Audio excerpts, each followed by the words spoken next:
Boas-vindas a esta nossa análise. Hoje, a gente vai embarcar numa jornada fascinante pelo universo das funções na linguagem C.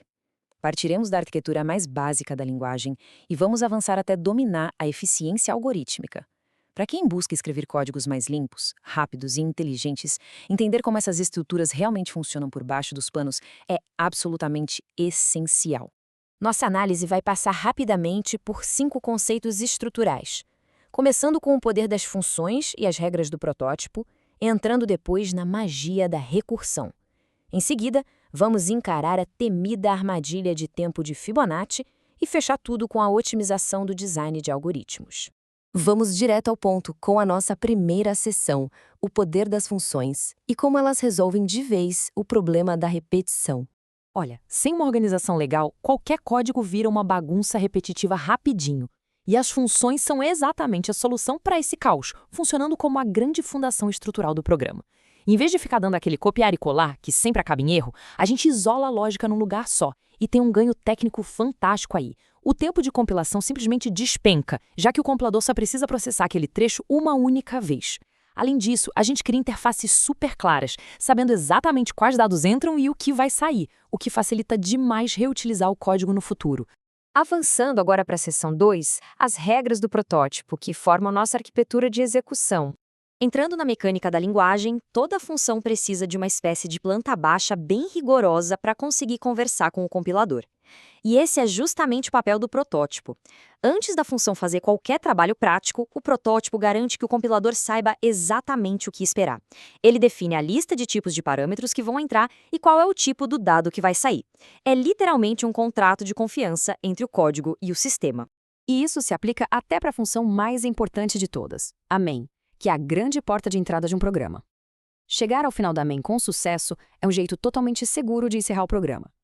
Mas chamar o comando exit faz exatamente a mesma coisa, terminando a execução incondicionalmente.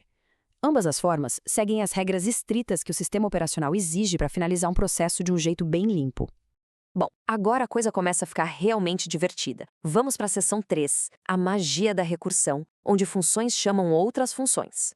Muito além daquela execução linear clássica, de cima para baixo, as funções têm essa habilidade incrível de invocar a si mesmas. Quando a recursão acontece, a função vai criando cópias idênticas e aninhadas dela mesma. É igualzinho aquelas bonecas russas, as matrioscas, sabe? Para cada nova chamada, um conjunto fresquinho de variáveis locais é inicializado, enquanto o ambiente anterior fica ali pausado, só esperando a nova cópia terminar o serviço. Só que mergulhar nessa sequência pede uma certa segurança. Para iniciar tudo isso sem dor de cabeça, a gente costuma usar uma função invólucro, a famosa wrapper function. O papel dela é avaliar as pré-condições logo de cara, uma única vez. Ela garante que os dados que estão chegando fazem sentido matemático antes de disparar aquela cascata enorme de chamadas recursivas.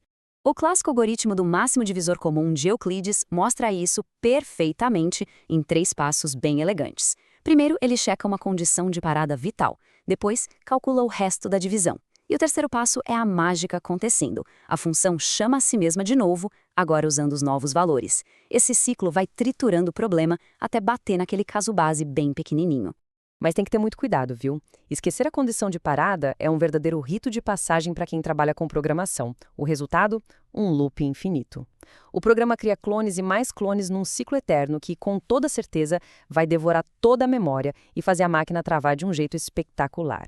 O que já nos puxa para a seção 4, a armadilha de tempo de Fibonacci e o altíssimo custo da complexidade.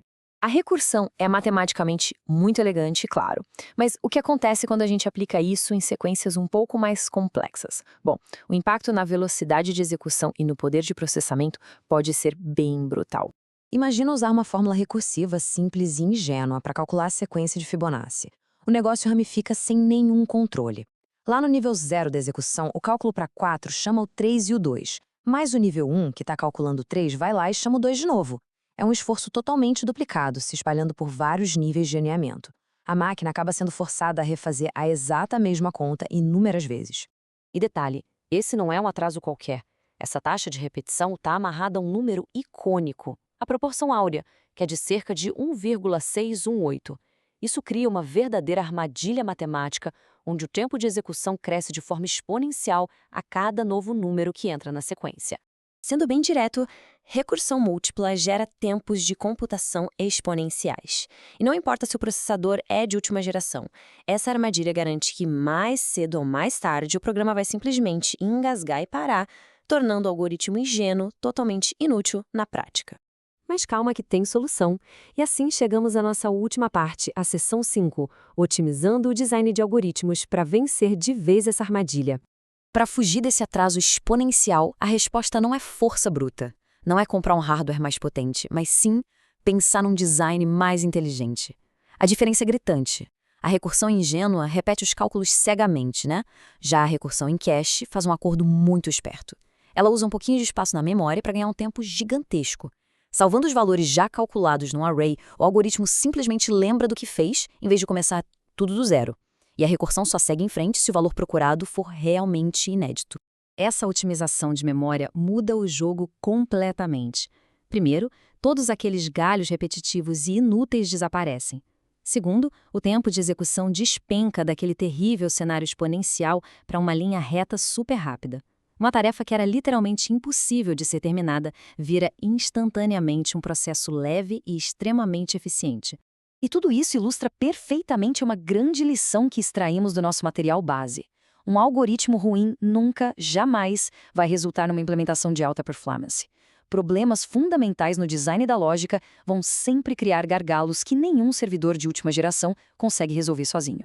E para encerrarmos a nossa análise de hoje, fica uma provocação para refletirmos.